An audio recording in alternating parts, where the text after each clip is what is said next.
Hey everyone, we're back with episode 2 of Angry Neighbor Garage. Today we're going to pick up where we left off on the 68 Buick Skylark convertible. In the last episode we finished disassembly and got the broken exhaust manifold bolts out of the head, and now we're ready to start putting things back together. Alright, so we're back for part 2. We're going to try to reassemble this beast today, put the heads back on. If we're lucky, we'll get the intake and carb back on, maybe squeeze some headers onto this bad boy, but we'll see how the day goes.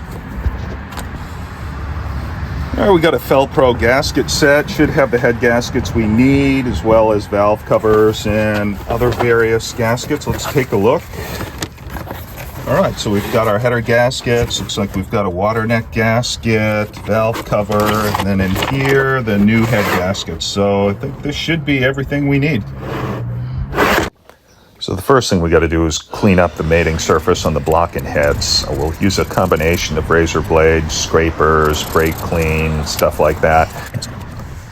We'll also spray and try to clean up the pistons and in the hole. I know we're using paper towels, which isn't ideal, but we'll blow it with compressed air to make sure we aren't leaving any debris in there. We will carefully lay in the head gasket. And then drop the head in.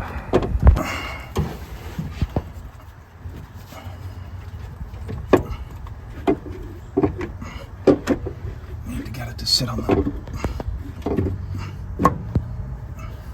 It's actually back on the engine.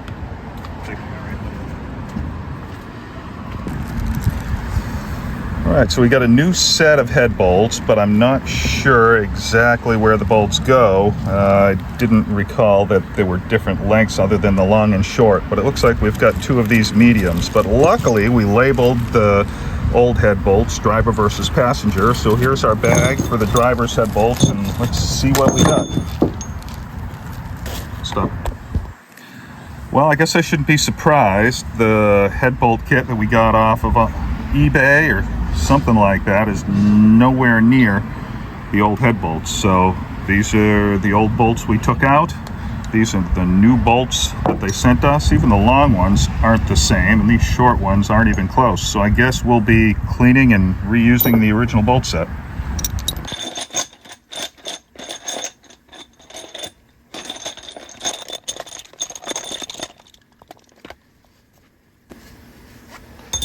And now that we got the grease off, we can clean it up a little bit on the wire wheel.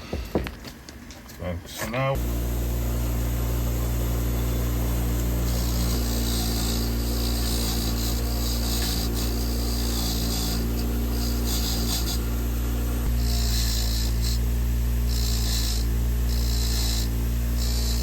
and since we're down here, we might as well spray a fresh coat of paint on the heads.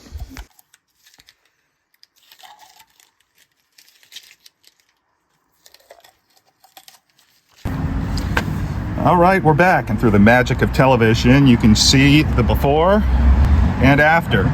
So these are the factory head bolts. Unlike some of the higher grade stuff that are torqued to spec, these are reusable, so we should be able to just clean them up, stab them back in, and be good to go. But we'll see. All right, so from what I read, you're supposed to put a little oil on the head bolts before you put it in for proper torque specs, so we're going to do that. All right, going to put a little oil on the head bolts before we put them in.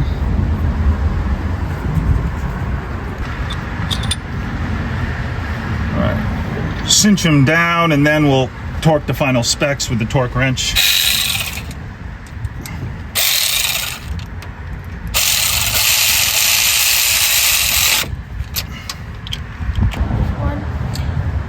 Alright, got the torque wrench out from the old GM parts storage shed in the back of the car.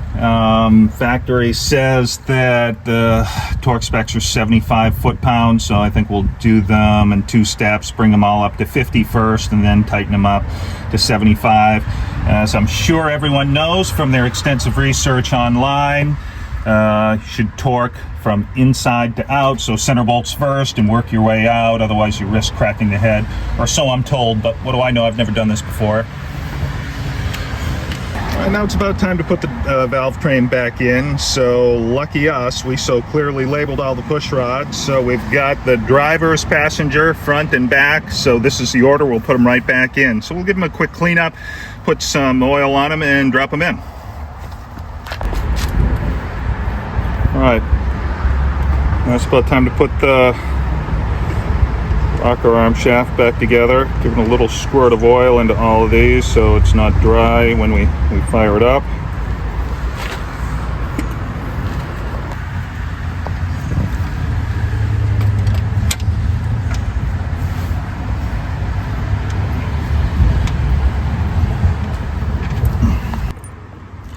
Driver rocker arms, check. For anyone that's never tried to wrangle stock cast iron heads onto an engine before, these things are really, really heavy, and it's not fun.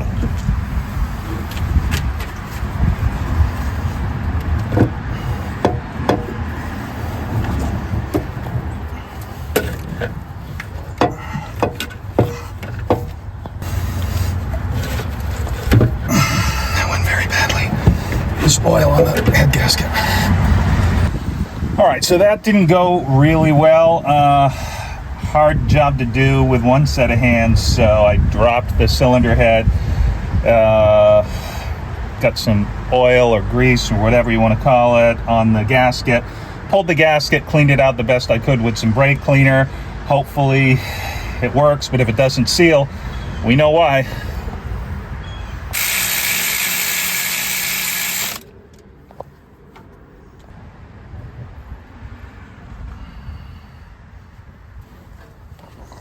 All right, I think that's enough for today, so we'll call it and pick back up in the morning.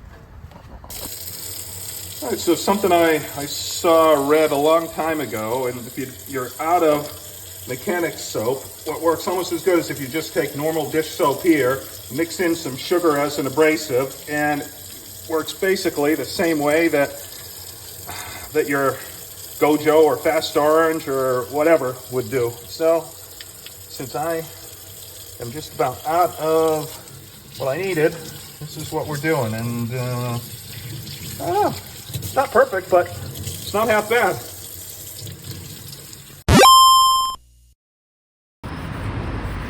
All right, we're back. We found an hour or two after work one day during the week. Work sucks, I know. And we're going to try to get the intake manifold back in, just cleaning up the gasket surfaces here, so hopefully we'll get a good seal. Kind of a pain, so using a combination of razor blade, brake cleaner, paper towels, etc. So the plan is to get this sucker back on today, and then we can work on the headers and reassembly after that. We're going to use a nice bead of RTV instead of the end seals, which can give you some problems. And now we can finish bolting on the intake. And while I take a break, my helper can clean up the valve covers.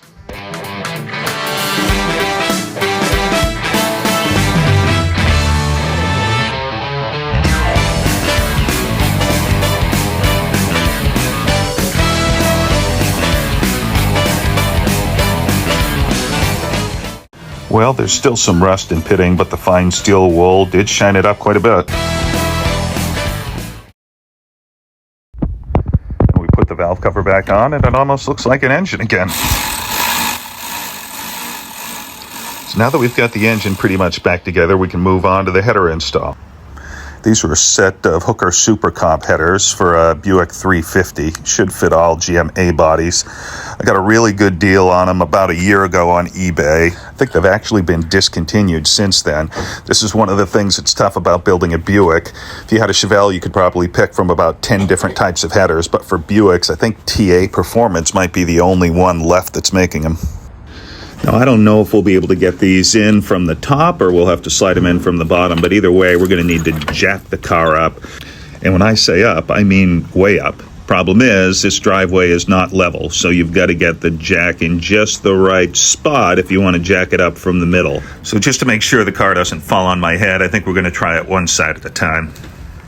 So the head pipes for the exhaust manifolds are going to be in the way of the header collectors, so first thing we're going to need to do is cut those off.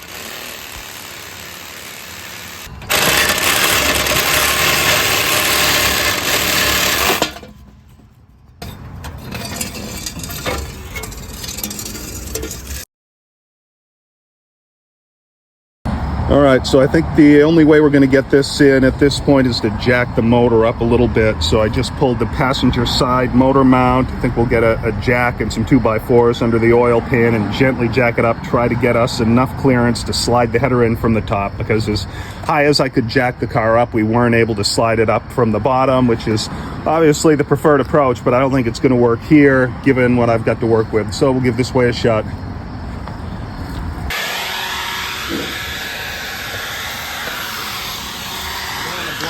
All right, so this next part was a lot of boring, tedious work, and we didn't get any video of it, so you'll just need to take my word for it.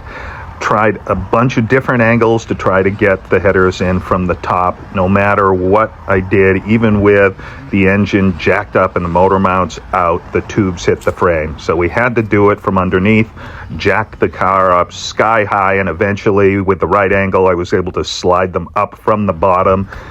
So that's probably the way to do it. So you finally get the headers fitted up and you think you've got it made, but no, now you need to get the bolts in. Look. Yes, the simplest wrench there is. Look at that go on. Oh, it's gonna fit like a glove. If I could just get that last one on. That clip was about 30 seconds, but in real life, I spent almost a week after work trying to get those headers bolted up.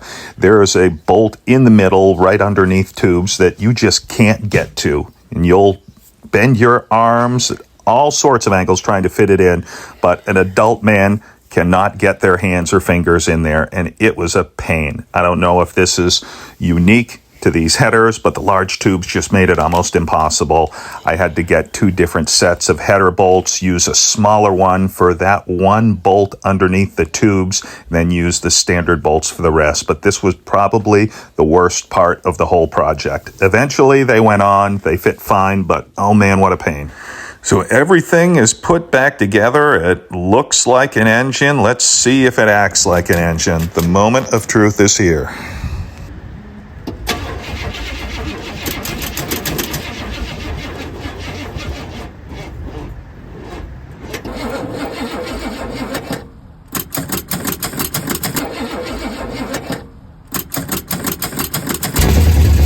It's a miracle. She runs. How about that?